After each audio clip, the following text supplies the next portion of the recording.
우리는 계속 성경의 인물들을 계속 보고 있어요. 이야기가 아니라 인물들을 집중적으로 보고 있습니다. 지난주에는 우리는 요셉을 봤어요. 창세기 마지막의 주인공인 요셉. 여러분 요셉 다 아시죠? 요셉은 마지막에 어떤 직업을 가집니까? 총리라는 직업을 가진 사람이죠. 오늘은 이제 모세라는 인물을 살펴보고자 합니다. 그런데 이제 모세에 대해, 이제 모세로 들어가면 조금 앞에 이야기들과 좀 달라져요. 요셉까지는 책의 이름이 다릅니다. 어느 책까지가 요셉까지죠? 출애굽기 앞에 있는 책의 이름이 뭡니까? 창세기. 그게 요셉까지였어요. 그럼 모세부터는 무슨 책의 이름으로 들어갑니까? 출애굽기로 들어갑니다. 출애굽기와 창세기가 뭐가 다를까? 여러분, 출애굽기의 뜻을 아십니까? 출애굽기의 뜻. 출애굽. 무슨 뜻인가요, 그게? 애굽을 탈출하는 기록에서 출애굽기입니다. 애굽이 요즘 이제 현대어로는 이집트지 않습니까? 쉽게 표현하자면 이집트를 탈출하는 기록. 그게 출애굽기라고 하시면 됩니다. 그래서 이제 좀 더 차이를 좀 살펴본다면 창세기 요셉을 끝으로 출애굽기는 400년 후 이야기예요. 이 사이에는 400년의 간극이 존재합니다. 또한 장소도 다릅니다. 창세기까지는 어느 땅에서 이야기였냐면 가나안 땅 아십니까? 가나안 땅에서 이야기였어요. 근데 출애굽기는 이제 어느 장소에서 이야기입니까? 이집트라는 지역, 애굽이라는 지역의 이야기입니다. 이런 차이들을 좀 인지하고 오늘 말씀을 좀 들어가면 좋을 것 같아요. 여러분, 오늘 설교는 이제껏 그래왔듯이 이제 모세라는 인물을 집중을 살펴볼 건데, 그렇죠? 그런데 약간 오늘은 모세를 살피기 위해서 살펴봐야 될 또 다른 주인공이 있어요. 그러니까 출애굽기는 주인공이 크게 두 개입니다. 그렇죠? 왜 두 개냐? 출애굽기는 이제부터는 한 인물만 하나님이 다루시는 게 아니라 모세와 함께 이스라엘 백성이라는 주인공이 또 등장해요. 그러니까 여러분 창세기 생각해 보세요. 아브람, 이삭, 야곱, 요셉 인물들 위주로 계속 이야기가 진행이 됩니다. 그렇죠? 근데 출애굽기는 모세라는 인물도 있지만 모세가 출애굽 시켜야 될 대상이 누가 있다? 이스라엘 민족이 있어요. 그래서 주인공이 크게 두 개입니다. 그래서 오늘 바로 모세로 들어가지 못하고 이스라엘 민족이 도대체 어떤 민족이고 어떤 상태에 있었는지를 좀 오늘 살펴보고 그 다음에 모세를 들어가도록 하겠습니다. 아시겠죠? 그래서 오늘 설교는 모세로 바로 못 들어가고 이스라엘 민족에 대해서 좀 살펴보고자 합니다. 그런데 이 이스라엘 민족에 대한 초점을 맞춰보면 이 말씀이 우리에게 무슨 의미를 먼저 주는지를 간단하게 말하자면 오늘날 현대를 살아가고 있는 저와 여러분에게 어떤 메시지를 주고 있어요. 어떤 메시지냐면 우리가 지금 출애굽 이 시기에 이스라엘 민족이다라는 겁니다. 그러니까 이 출애굽기라는 그 2000년 전에 쓰여진 이 기록이 오늘날 시대를 초월해서 모든 하나님의 백성들이 처한 처지를 보여주는 하나님의 기록이라는 거예요. 그래서 우리는 이스라엘 민족을 보면서 우리가 어떤 처지에 처해 있는가를 알 수 있다. 그것이 오늘 말씀의 핵심입니다. 자, 13절, 14절 보세요. 출애굽기 1장 13절, 14절 같이 읽어보겠습니다. 시작. 이스라엘 자손에게 이를 엄하게 시켜 어려운 노동으로 그들의 생활을 괴롭게 하니 곧 흙이기와 벽돌 굽기와 농사의 여러 가지 일이라 그 시키는 일이 모두 엄하였더라. 아멘. 일을 험하게 시켰대요. 누구에게? 이스라엘 자손에게 일을 험하게 시켰답니다. 누가 시켰겠어요? 당연히 애굽에 살고 있으니까 애굽의 왕이 엄하게 시켰습니다. 자, 그런데 그때 이 애굽 바로 왕의 이 엄하게 노동을 시킨 이유는 정치적인 이유였어요. 왜냐하면은 이스라엘 민족의 숫자가 자꾸 이집트 내에서 불어나니까 이 이집트 사람보다 이 숫자가 많아지면 어떤 불안이 생길까요?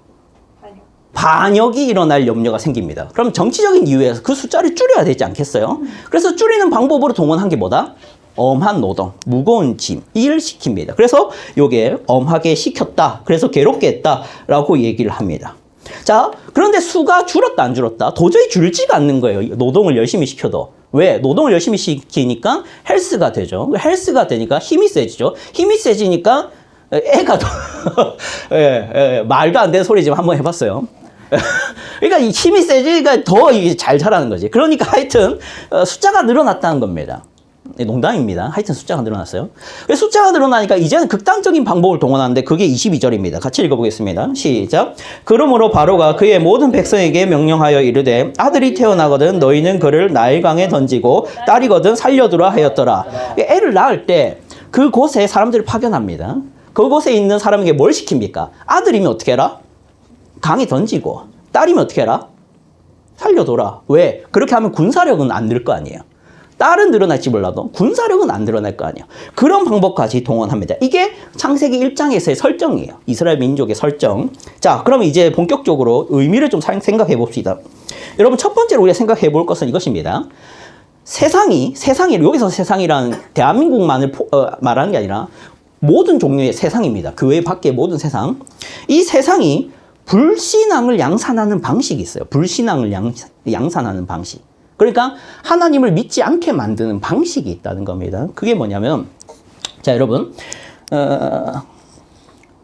우리는 먼저 이걸 알아야 돼요. 이 세상이 여러분을 어떻게 불신앙인으로 만들어 가거나 혹은 어떤 사람이 신앙을 못 가지게 만드는 그 방식이 뭔지를 알아야 됩니다. 그걸 통해서 우리는 경계심을 가질 수 있는데요. 자, 이런 착각을 할 수 있습니다. 자, 한번 들어보십시오.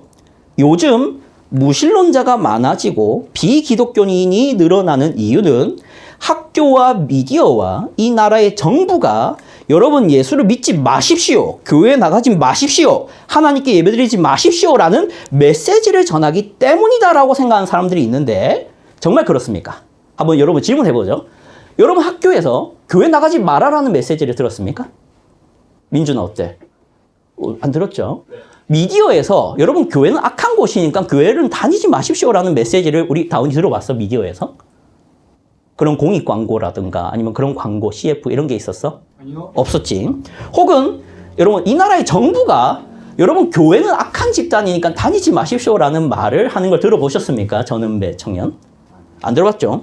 그런데도 비기독교인 늘어나고 불신앙자는 늘어나지 않습니까? 그 원인이 뭐냐 했을 때 오늘 출애굽기가 그 이야기를 합니다. 하나님께서는 이 세상이 어떤 식으로 우리로 하여금 하나님을 믿지 못하게 만들고 하나님께 예배드리는 삶을 멀리하게 만드는지를 알고 계세요. 그래서 그거를 출애굽기 속에 기록을 하셨는데, 자, 결론부터 말씀드릴게요. 많은 경우 무신론자는 하나님을 불신하려 해서 무신론자가 되는 게 아니라 염려와 두려움과 분주함과 고통 때문에 무신론자가 되는 겁니다. 다시 말씀드릴게요. 많은 경우 무신론자가 되는 이유는 무신론자가 내가 되고 싶어서 되는 게 아니라 염려와 두려움과 분주함과 고통 때문에 무신론자가 됩니다. 다시 1장 10절과 11절 본문을 보십시오. 바로 왕이 이스라엘 민족을 억제하고 약화시키려고 쓴 방법을 다시 한번 보겠습니다. 10절 11절입니다. 시작.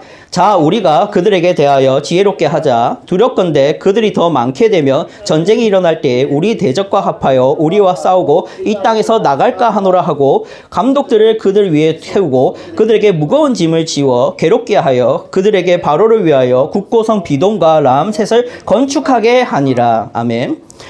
그러니까 바로 왕은 이스라엘 백성들을 더러 애굽 백성이 되십시오라고 하거나 하나님을 예배한 삶을 멈추라고 설득하지 않고 있습니다. 그렇죠? 바로 왕은 그저 어떤 일만 합니까? 이스라엘 백성들한테 무거운 짐을 더할 뿐입니다. 그러니까 바로 왕이 있다 합시다. 제가 바로 왕이에요. 혜린이 보고 너 교회 다니지 마 라고 말하지 않아요. 그냥 너 할 일 많아. 얼마나 할 일 많은지 내가 얘기해 줄게. 취직해야 되고 공부해야 되고 자격증 따야 되고 바빠. 지금 너가 교회 다닐 때야? 라고만 말한다는 겁니다. 그게 바로왕이죠. 그렇죠? 바로왕은 지금 하나님 백성들한테 하나님을 섬기지 마라라는 얘기를 하지 않아요. 그냥 노동을 더하고 수고를 더합니다. 자, 여러분, 우리가 교회를 나오려 할 때마다 대부분의 젊은이들이 주일에 교회를 나오려 할 때마다 시험에 드는 가장 큰 이유는 교회가 싫어서가 아닙니다. 그렇죠? 나는 교회에 있는 목사님이 싫고 나는 교회에 있는 선생님이 싫고 나는 교회에서 예배드리는 게 너무 싫고 라고 해서 교회에 안 나오는 이유보다는 더 큰 이유가 뭐냐면 월요일이 두려웠습니다. 직장인들 공감하시나요? 학교 다니는 사람도 공감합니까? 월요일이 두려워서 교회 나오는데 제일 큰 시험이 드는 거 아닙니까? 여기서 월요일이란 말은 좀 추상적으로 씁니다. 단순히 월요일을 두려워한다는 게 아니라 월요일날 있을 스케줄들이 두려운 거죠. 맞습니까? 불타는 금요일, 토요일을 보냅니다. 그리고 주일이 되면 염려가 생깁니다. 이제 월요일부터 등교를 해야 되고 출근을 해야 되기 때문입니다. 그러다가 우리의 생각은 성적과 성과로까지 이어집니다. 학교 다니는 사람은 성적이고 직장을 다니는 사람은 성과겠죠. 성적은 앞으로의 진로가 걸려 있습니다. 그렇죠? 성과는 당장 이번 달에 월급이 걸려 있습니다. 그렇다면 그때부터 두려움이 일어나는 겁니다. 염려가 두려움으로 넘어가는 거죠. 그러면 어떻게 됩니까? 두려움은 곧장 우리 마음속에 뭘 일으킵니까? 분주함을 일으킵니다. 어떤 분주함입니까? 주일에 이제 공부해야 됩니다. 주일에 독서실 가야 됩니다. 주일에 학원 가야 됩니다. 그렇죠? 분주함을 일으키잖아요. 두려움이. 과제를 해내야 되고 숙제를 해내야 됩니다. 교회를 갈 여유가 없습니다. 그리고 이러한 사람은 스스로 자초해서 고통을 만들어내죠. 어떻게 고통을 만들어냅니까? 바쁘니까 힘들죠. 분주하니까 이미 피곤합니다. 고통이 다가옵니다. 그러면 이제 교회 나가는 것이 싫어집니다. 교회가 싫어서 싫어지는 게 아니라 세상에 두려운 게 많고 염려가 많고 해야 될 일이 많아서 교회가 싫어집니다. 이렇게 불신앙은 만들어집니다. 그게 바로왕이 하는 거라고요. 하나님께서는 이걸 잘 아세요. 그래서 오늘 바로왕이 이스라엘 민족을 어떻게 억제하는지를 보여줍니다. 그리고 이스라엘 민족은 그 바람대로 하나님을 절대 제사하지 않고 지냈어요. 400년간. 하나님을 제사하지 않고 하나님께 예배 드리지도 않습니다. 이들은 그냥 바로왕 밑에서 그냥 당장 오늘 하루의 수고를 해결하고 그냥 잠을 잘 수 있는 것만 바라며 살아갑니다. 그게 불신앙이들의 삶이죠.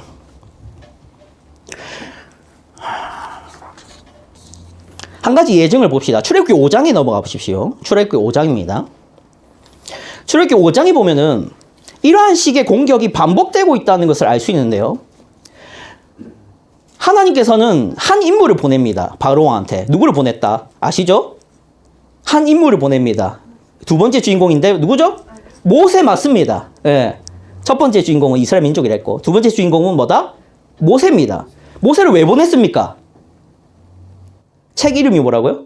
출애굽기잖아요. 그러니까 모세를 왜 보냈을까 하나님이? 출애굽 시키려고 보냈습니다. 그래서 모세가 바로왕한테 가서 앞에 섭니다. 그리고 바로왕에게 모세는 하나님의 뜻을 전합니다. 1절부터 4절입니다. 제가 읽어드리겠습니다.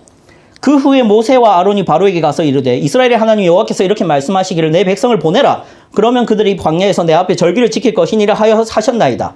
바로가 이르되 여호와가 누구이기에 내가 그의 목소리를 듣고 이스라엘을 보내겠느냐. 나는 여호와를 알지 못하니 이스라엘을 보내지 아니하리라. 그들이 이르되 히브리인의 하나님이 우리에게 나타나셨은즉 우리가 광야로 사흘 길쯤 가서 우리 하나님 여호와께 제사를 드리려 하오니 가도록 허락하소서. 여호와께서 전염병이나 칼로 우리를 치실까 두려워하나이다. 애굽 왕이 그들에게 이르되 모세와 아론아 너희가 어찌하여 백성의 노역을 쉬게 하려느냐. 가서 너희의 노역이나 하라. 이스라엘 백성을 놓아달라 하니까 바로가 어떻게 반응합니까? 승낙합니까? 거절합니까? 거절을 하죠. 그리고 도리어 어떻게 하냐면은 노동을 더 강화합니다. 6절부터 9절 말씀입니다. 제가 읽어드릴게요. 바로가 그날에 백성의 감독들과 기록원들에게 명령하여 이르되 너희는 백성에게 다시는 벽돌에 쓸 짚을 전과 같이 주지 말고 그들이 가서 스스로 짚을 줍게 하라. 또 그들이 전에 만든 벽돌 수요대로 그들에게 만들게 하고 감하지 말라. 그들이 게으름으로 소리 질러 이르기를 우리가 가서 우리 하나님께 제사를 드리자 하나니 그 사람들의 노동을 무겁게 함으로 수고롭게 하여 그들로 거짓말을 듣지 않게 하라. 아멘. 지금 이걸 바로왕이 하고 있는 것 같지만 사실 이건 여러분 마음속에서 일어나는 겁니다. 여러분 마음속에서 나는 좀 더 수고해야 돼. 나는 좀 더 고생해야 돼. 왜? 이 정도로는 부족하니까. 이 정도로는 내 마음속의 우상인 바로왕을 충족시키지 못하니까 나는 더 고생하고 더 피곤해야 돼. 그래서 내 마음이 섬기는 우상을 충족시킴으로 이 세상에서 영광을 누려야지. 라는 마음이 여러분 마음속에 일어납니다. 그러면 어떻게 된다고요? 고생하기 시작하면서 더 하나님께 제사를 드릴 이유를 못 찾게 되는 거라고요. 다르게 표현해 볼게요. 너희가 지금 하나님 따위를 예배할 때가 아닐 텐데 하나님께 예배드리는 일보다 나의 요구와 나의 수고를 이루는 게 시급할 텐데 내 비위를 맞추는 일이 너희가 평안을 얻는 길일 텐데 지금 왜 엉뚱한 짓에 관심을 가지는 것이지? 이게 세상과 여러분의 마음속에서 마귀가 일으키는 일들입니다. 여러분, 오늘날 현대인들이 기독교 신앙을 받아들이지 않고 하나님이 없는 인생을 계속해서 살아가려는 이유가 보이십니까? 이러한 영적 싸움이 늘 존재합니다. 지금으로부터 1500년 전에 이스라엘 민족의 역사를 통해서 그것을 시간을 초월해서 여러분에게 기록해 보여주시는 게 출애굽기입니다. 세상은 공중 권세 잡은 자가 실제로 있으며 이 세상은 반드시 여러분으로 하여금 예배를 드리거나 하나님을 찾게 만들기보다는 이 세상을 섬기게 만듭니다. 그게 세상이죠. 좀 더 얘기해 보겠습니다. 자, 우리가 예배를 잘 드리고 있습니다. 그렇죠. 여러분 지금 예배를 드리러 왔습니다. 주일날 교회에 왔습니다. 그런데 점점 불신앙적인 선택을 내리게 됩니다. 어떤 선택이죠? 안 나오기도 하고 말씀을 안 읽기도 하고 찬양을 안 듣기도 하고 예배에 나와서 예배에 집중 안 하기도 합니다. 그 이유는 누가 하지 말라서가 아닙니다. 우리는 바쁘고 피곤하고 걱정되고 두려워서 점점 불신앙적인 삶으로 돌아갑니다. 그래서 세상에선 여러분에게 끊임없이 이런 메시지를 던질 겁니다. 네가 지금 예배 드릴 때냐? 네가 지금 교회 나갈 때냐? 네가 지금 성경 읽을 때냐? 네가 지금 찬양 부르고 있을 때냐? 또 이런 메시지도 들려오겠죠. 기독교인이 되면 떼돈 버는 줄 아냐? 말씀대로 살면 도리어 손해를 당한다. 공의, 정의, 사랑, 용서, 자비, 오래 참음, 양선, 진실 이런 것들은 밥 먹여주는 게 아니다. 적당히 신앙생활 해라. 그래야 남들처럼 외제차 끌고 다니지. 이게 세상이 여러분이 던지는 메시지죠. 그래서 교회를 싫어하게 되고 그래서 불신앙인이 되는 겁니다. 불신앙인이 되고 싶어서 되는 게 아니라요.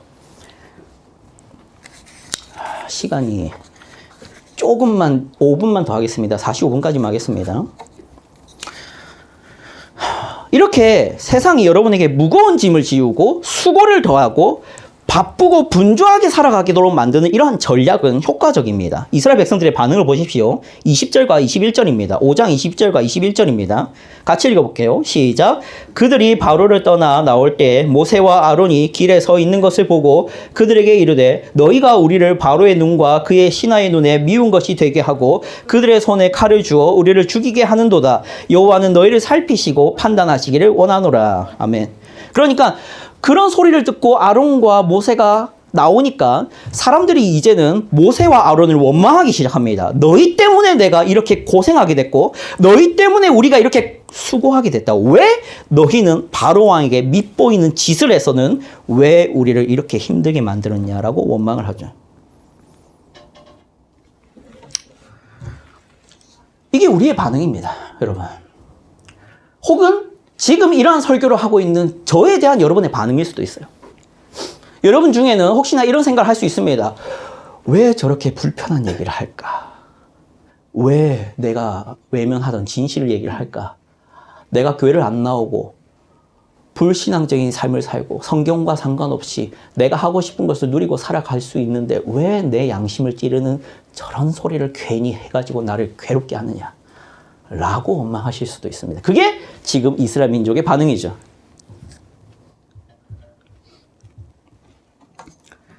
설교를 정리하겠습니다.